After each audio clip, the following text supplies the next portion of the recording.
सर्वस्व समर्पण हो, सर्वस्व समर्पण हो।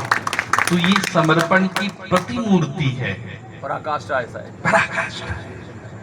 4-4, 5-5 वर्ष गुरुजी ने आदेश दिया कि गणेश आश्रम रहना है। कह दियो कि तने इतना रुपये महीना रहता हूं जो आज देना ही थे,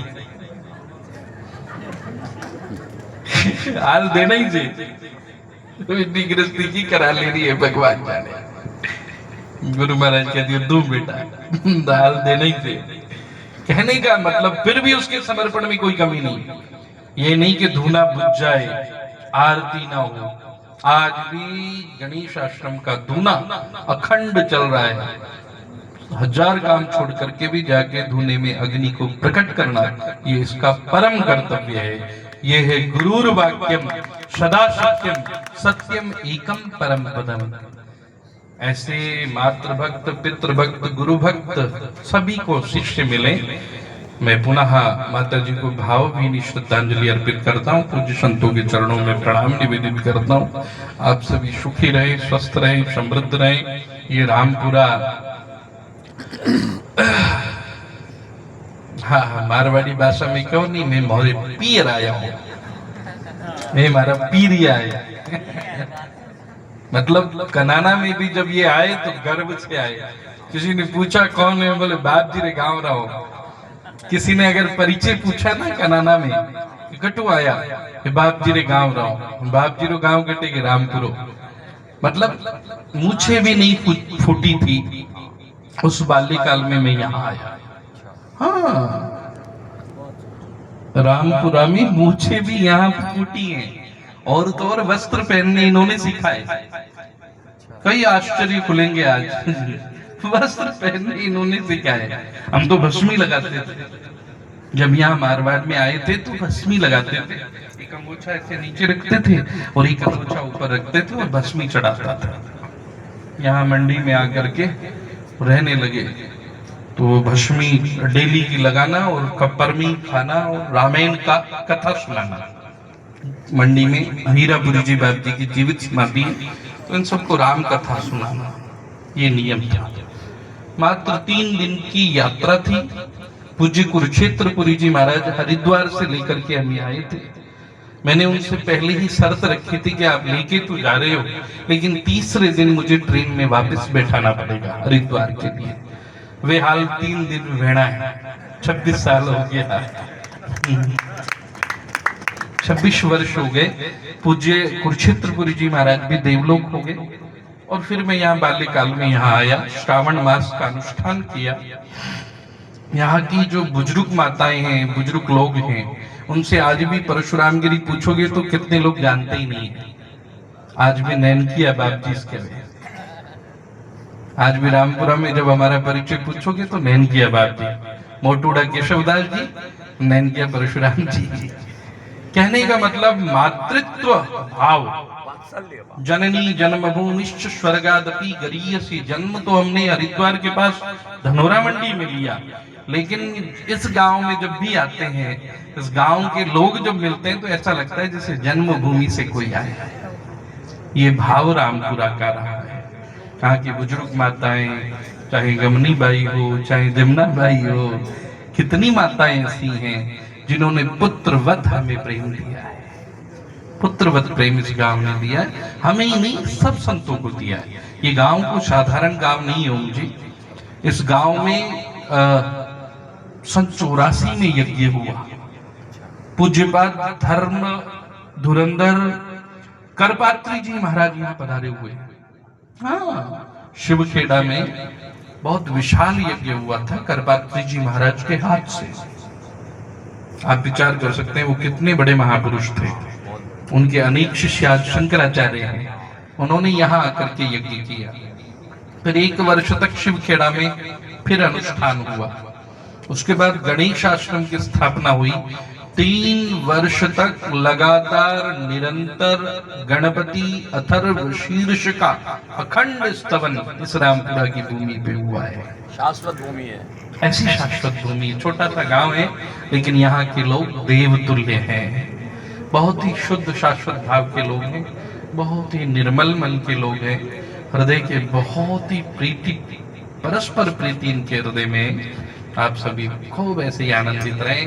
हीरापुरी जी महाराज की, शिव केडेश्वर भगवान की, गणेश जी की और यहाँ के कुल देवी देवताओं की, स्थान देवताओं की सदैव कृपा बनी रहे। और इस परिवार को, शांडिया परिवार को भी बिल्कुल कष्ट होता है। माता जाती है, पिता जाते हैं, बंधु जाता है, परिवार का कोई भी जन जाता है तो जरूर दुख होता है। लेकिन सोचिए नृपति जो नीति न जाना, जहिन प्रजा प्रिय प्राण समाना।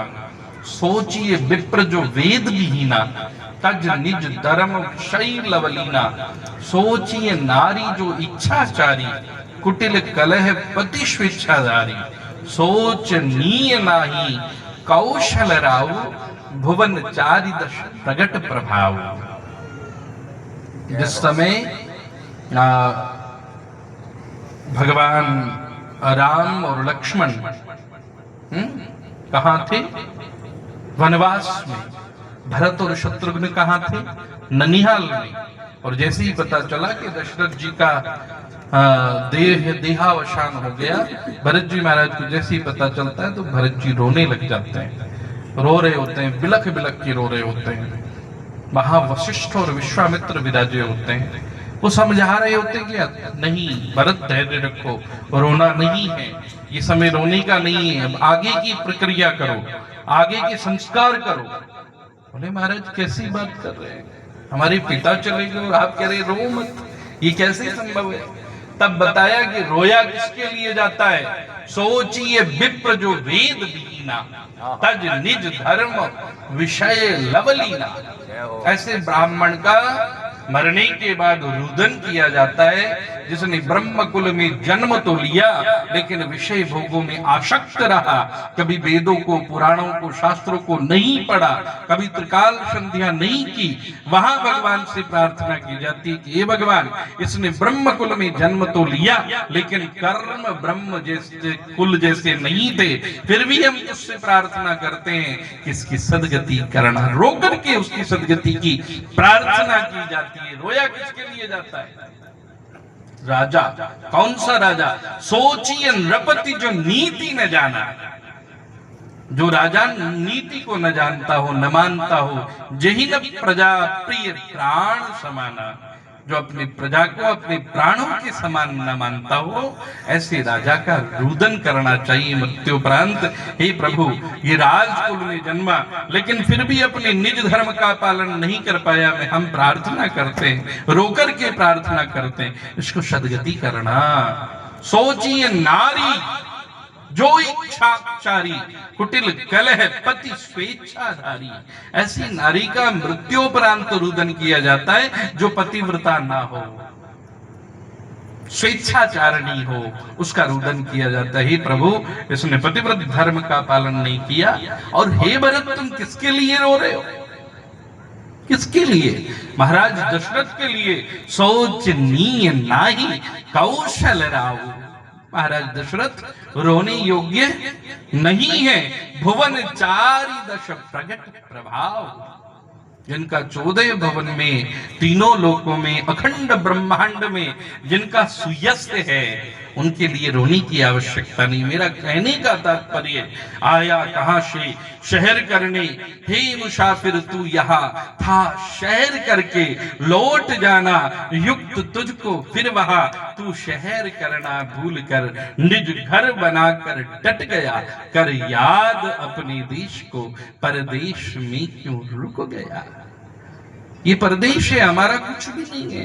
पुनरपि जननम पुनरपि मरणम, पुनरपि जननी जठरे शयनम, यही संसारे, इस संसार में खलु दुस्तारे, कृपया पाही पाहे मुरारे, भज गोविंदम गोविंदम भज मूढ़मते। इसलिए जीवन की सार्थकता यही है कि हम इही लोक में शुद्ध और शाश्वत रह करके अपने निज धर्म का पालन करके इही लोक को सुधार ले। अगर इही लोक सुधर गया तो वह लोक ऑटोमेटिक सुधर जाएगा। इन्हीं भावों के साथ अपने भाव पुष्प अर्पित करते हुए अपनी वाणी को विराम देता हूँ। ओम ओम।